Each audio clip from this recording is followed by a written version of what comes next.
নমস্কার বন্ধুরা, আশা করি সকলে ভালো আছেন। আবার চলে এলাম কিছু ফালতু কথা বলতে।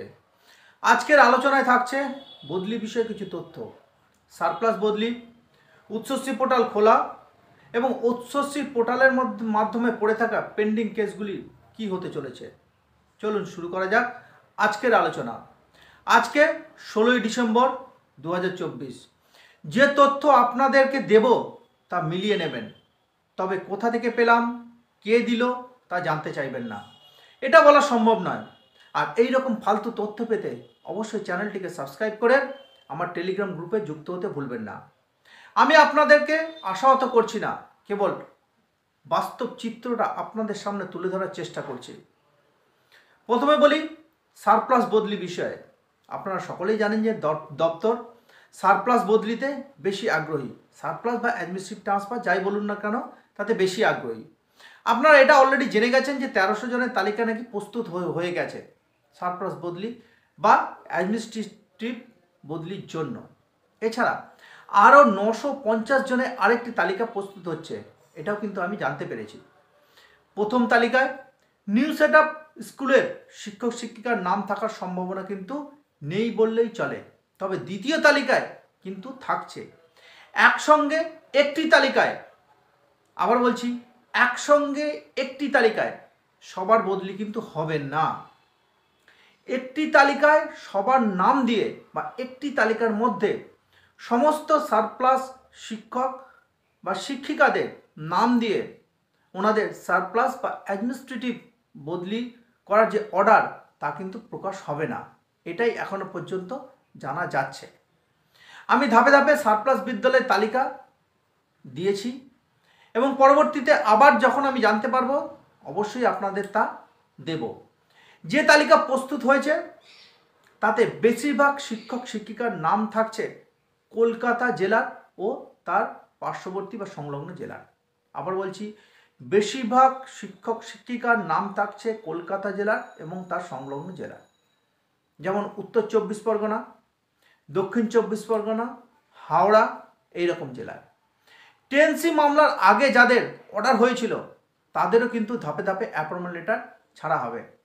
ডিসেম্বরে ছাড়ার কথা থাকলেও কিছু আভ্যন্তরীণ কারণে ছাড়তে কিন্তু দেরি হচ্ছে।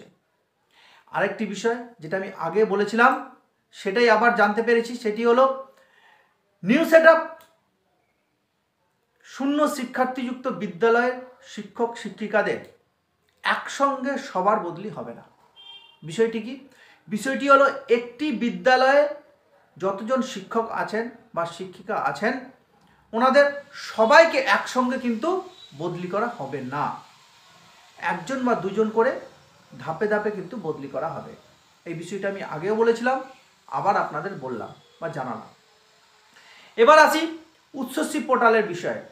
উচ্চশ্রী পোর্টালের মাধ্যমে সাধারণ বদলি বা মিউচুয়াল বদলি বর্তমানে কিন্তু বন্ধ। পোর্টাল খোলার আশায় সকলে অধীর আগ্রহে বসে আছেন। কেউ কেউ ধৈর্যহারা হয়ে কোর্ট কেসের মাধ্যমে বদলিও নিচ্ছেন।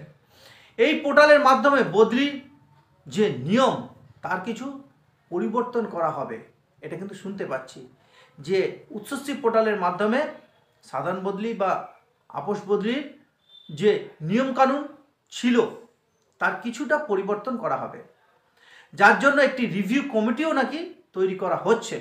বাকিটা আপনারা বুঝতেই পাচ্ছেন। তাছাড়া গ্রামের বিদ্যালয়গুলিতে শিক্ষকের ঘাটতি তো আছেই। আপার প্রাইমারি নিয়োগের ফলে কিছুটা মিটলেও ঘাটতি কিন্তু থেকে যাচ্ছে। এমতো অবস্থায় পোর্টাল আবার 3 থেকে 6 মাসের জন্য বন্ধ থাকতে পারে। তবে হ্যাঁ, যে সমস্ত আবেদনগুলি দপ্তরে পড়ে আছে উচ্চশ্রী পোর্টাল বন্ধ হওয়ার আগে, বিশেষ করে আপোষ বদলি বা মিউচুয়াল ট্রান্সফার যেগুলো, সেগুলি কিন্তু ছাড়ার কথা ভাবনা চিন্তা শুরু করে দিয়েছে দপ্তর। আবার বলছি, যেগুলো পেন্ডিং কেস হয়ে দপ্তরে পড়ে আছে উচ্চশ্রী পোর্টাল বন্ধের আগে, তাদের ছাড়ার কিন্তু ভাবনা চিন্তা শুরু করে দিয়েছে দপ্তর। একদম ভিডিওর শেষে বলি, শিক্ষা দপ্তর টেনসি রুলস বা নিয়মকে হাতিয়ার করে সারপ্লাস বা অ্যাডমিনিস্ট্রেটিভ বদলিতে কিন্তু বেশি আগ্রহী। এতে কিন্তু সরকারের যেমন অর্থের সাশ্রয় হবে, সেরকম শিক্ষক ঘাটতিও কিন্তু অনেকটা মিটবে। এই রকম তথ্য পেতে অবশ্যই চ্যানেলটিকে সাবস্ক্রাইব করে রাখবেন এবং আমার টেলিগ্রাম গ্রুপে যুক্ত হতে ভুলবেন না। আর সারপ্লাস বিদ্যালয়ের তালিকা আমি যখনই পাবো আমার চ্যানেলের মাধ্যমে এবং তার সঙ্গে সঙ্গে আমার টেলিগ্রাম গ্রুপে কিন্তু আমি দিয়ে দেব। সকলে ভালো থাকবেন, সুস্থ থাকবেন, সঙ্গে থাকবেন।